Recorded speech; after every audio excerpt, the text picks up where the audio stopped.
गरीब की बारिश। शहर की कच्ची बस्ती में एक गरीब मजदूर कालू रहा करता था। कालू के घर में उसकी पत्नी जानकी थी। जानकी लोगों के घरों में झाड़ू पोछा करके कुछ पैसे कमा लेती थी और वहीं कालू किसी तरह मेहनत मजदूरी करके 2 वक्त की रोटी का जुगाड़ कर लेता था। कुछ दिनों से हो रही बारिश के कारण कालू की मजदूरी बंद हो गई थी। अरे जानकी, इस बार तो बरसात ने हद ही कर दी, रुकने का नाम ही नहीं ले रही। कुछ समझ में नहीं आ रहा, अगर इसी तरह काम पर नहीं गया तो 2 वक्त की रोटी का जुगाड़ कैसे होगा। अरे तुम चिंता क्यों करते हो, बारिश का क्या है, 1 आध दिन में रुक जाएगी और उसके बाद में फिर से काम शुरू हो जाएगा। अरे 3 दिन तो हो गए, बरसात तो रुक ही नहीं रही है और आगे भी रुकने के कोई आसार नहीं दिख रहे। तो क्या हुआ, तुम्हारा काम बंद हुआ है ना? मैं तो अभी भी लोगों के घर झाड़ू पोछा करने जाती ही हूँ। मेरे पगार से कुछ दिन तो निकल ही जाएंगे। अरे घर का खर्चा तो हम किसी तरह चला लेंगे जानकी, लेकिन ये जो छत टपक रही है इसका क्या करेंगे? ये बात तो आपकी सही है। हमारी झोपड़ी अब काफी पुरानी हो चुकी है और इसके छप्पर में भी कई सारे छेद हो गए हैं। रात भर पानी टपकता रहता है। अरे मैं भी इसी बात से बहुत परेशान रहता हूँ। कहीं किसी दिन ज्यादा बारिश आ गई तो हमारी झोपड़ी टूटकर बिखर ना जाए। राम राम राम, ऐसी अशुभ बातें क्यों करते हो? अरे ऐसा कुछ नहीं होने वाला। ये झोपड़ी ही तो हमारा सब कुछ है। अगर यही नहीं रही तो हम जाएंगे कहाँ? ठीक है जानकी, जब तुम्हारी पगार मिल जाएगी तो कुछ पैसे बचाकर झोपड़ी के छप्पर की मरम्मत करवा लेंगे। शायद हमारी परेशानी कुछ कम हो जाए। ठीक है जी, अब ना ज्यादा परेशान मत हो। ये लो, खाना खा लो और सो जाओ। सुबह मुझे भी जल्दी काम पर जाना है। जानकी और कालू अपनी झोपड़ी में सो गए। रात को अचानक से बहुत तेज बारिश शुरू हो गई। धीरे धीरे बारिश का पानी कालू की बस्ती में भरने लगा। पानी भरते भरते झोपड़ी के बाहर तक पहुंच गया था। सुबह के वक्त जब कालू और जानकी सोकर उठे, हे भगवान, ये क्या हो गया?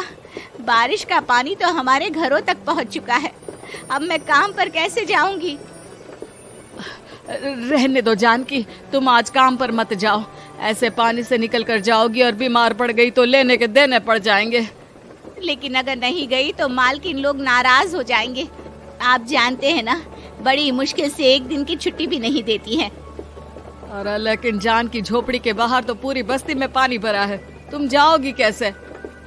जानकी जैसे तैसे करके काम पर चली जाती है, लेकिन अगले दिन फिर से बहुत ज्यादा बारिश होती है और बस्ती में ज्यादा पानी भर जाता है। आज तो मैं तुम्हें किसी भी तरह काम पर नहीं जाने दूंगा। अरे अगर तुम्हें कुछ हो गया तो क्या होगा? ठीक है, तुम ठीक ही कहते हो, आज नहीं जाती। अगर मालकिन नाराज हो गई तो मना लूंगी किसी तरह। अरे मनाने वाली क्या बात है? जब तुम बताओगी कि हमारी झोपड़ी में पानी भर गया है तो वो खुद ही समझ जाएंगे ना।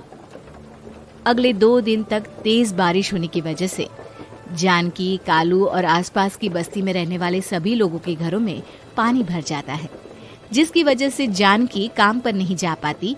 और 3 दिन के बाद जैसे ही जानकी काम पर पहुंचती है, कहाँ थी तुम? पिछले 3 दिनों से काम पर क्यों नहीं आई? मेम साहब, क्या बताऊं, इतनी ज्यादा बारिश हो रही थी, हमारी पूरी बस्ती में पानी भर गया है और उससे भी ज्यादा तो मेरी झोपड़ी के अंदर पानी भर गया। आप ही बताइए कैसे आती मैं? इसका मतलब ये हुआ कि बारिश होगी तो तुम काम पर नहीं आओगी? ना ना, मेरे कहने का ये मतलब नहीं था मेम साहब। तुम जानती भी हो 3 दिन से कितनी परेशानी हो रही है मुझे। सारा काम मुझे खुद करना पड़ा। माफ कर दीजिए मालकिन जी, पर मैं क्या करती, आने के लिए रास्ता ही नहीं था, सब जगह पानी भरा हुआ था। बहाने तो तुझे बहुत बनाने आते हैं। जानकी देख, अगर अगली बार ऐसा किया ना तो फिर काम से हमेशा के लिए छुट्टी। अरे ना ना मालकिन, ऐसा मत कीजिए। बारिश की वजह से मेरे पति की मजदूरी भी छूट गई है। बड़ी मुश्किल से घर में 2 वक्त खाने की रोटी का जुगाड़ हो पाता है। आप मुझे काम से निकाल देंगे तो हम क्या खाएंगे? अगर इतनी ही चिंता है तो फिर रोजाना काम पर आया करो। चलो अब जल्दी से जाकर घर का सारा काम करो। बारिश रुकने का नाम ही नहीं ले रही थी। पूरे शहर में बाढ़ जैसे हालात बन गए थे, लेकिन नौकरी जाने के डर से जानकी किसी तरह रोज काम पर जाती थी। एक दिन जब जानकी काम करके अपने घर लौट आई तो अचानक उसकी बस्ती में कुछ लोगों का शोर सुनाई दिया। अरे लगता है बाहर कुछ हुआ है, मैं जाकर देखता हूँ। हाँ हाँ, पता तो कीजिए, ये बस्ती में लोग इतना शोर क्यों कर रहे हैं। बाहर जाकर कालू ने एक आदमी से पूछा, अरे क्या हुआ भाई, इतना शोर क्यों मचा रहा है? अरे क्या बताए भैया, अपने बस्ती के बाहर एक पुल टूट गया है और वहाँ पर एक कार फंसी है। थोड़ी देर में अगर किसी ने नहीं बचाया ना तो वो कार पानी में बह जाएगी। ये क्या कह रहे हो भैया, कार के अंदर कोई है क्या? हाँ, कोई औरत बैठी है, अकेली है, बहुत रो रही है बेचारी, मदद के लिए बुला रही है। अरे तो हमें जाकर उनकी मदद करनी चाहिए ना।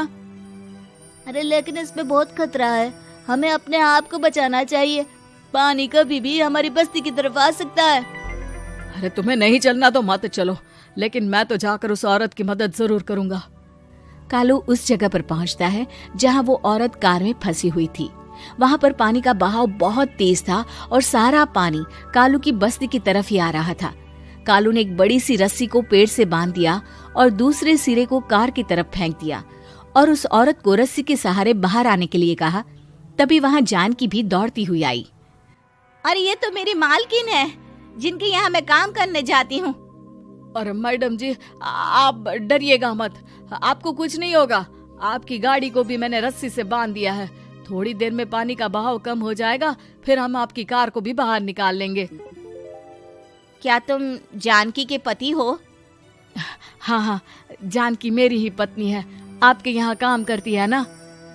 लेकिन मेम साहब, आप यहाँ पानी में कैसे फंस गई? अब क्या बताऊं, मैं अपनी सहेलियों के साथ पिकनिक पर गई थी, वहीं से लौट रही थी। अचानक पानी का बहाव तेज हो गया और मेरी गाड़ी फंस गई। अरे कोई बात नहीं मालकिन, अब ना आप बिल्कुल सुरक्षित हैं। मैं तो बहुत बुरी तरह डर गई थी, कब से मदद के लिए चिल्ला रही थी, लेकिन कोई मेरी मदद के लिए नहीं आया। भला हो तुम्हारा पति का जिसने मेरी जान बचा ली। लेकिन जानकी, मैंने तुम्हारे साथ बहुत गलत व्यवहार किया।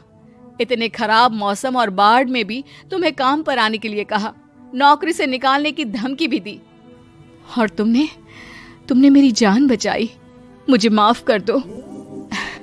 अरे कोई बात नहीं मालकिन, आपकी जान बचाना तो हमारा धर्म था। देखो जानकी, तुम्हारी झोपड़ी में जो भी नुकसान हुआ है उसके लिए मैं तुम्हें पैसे दूंगी।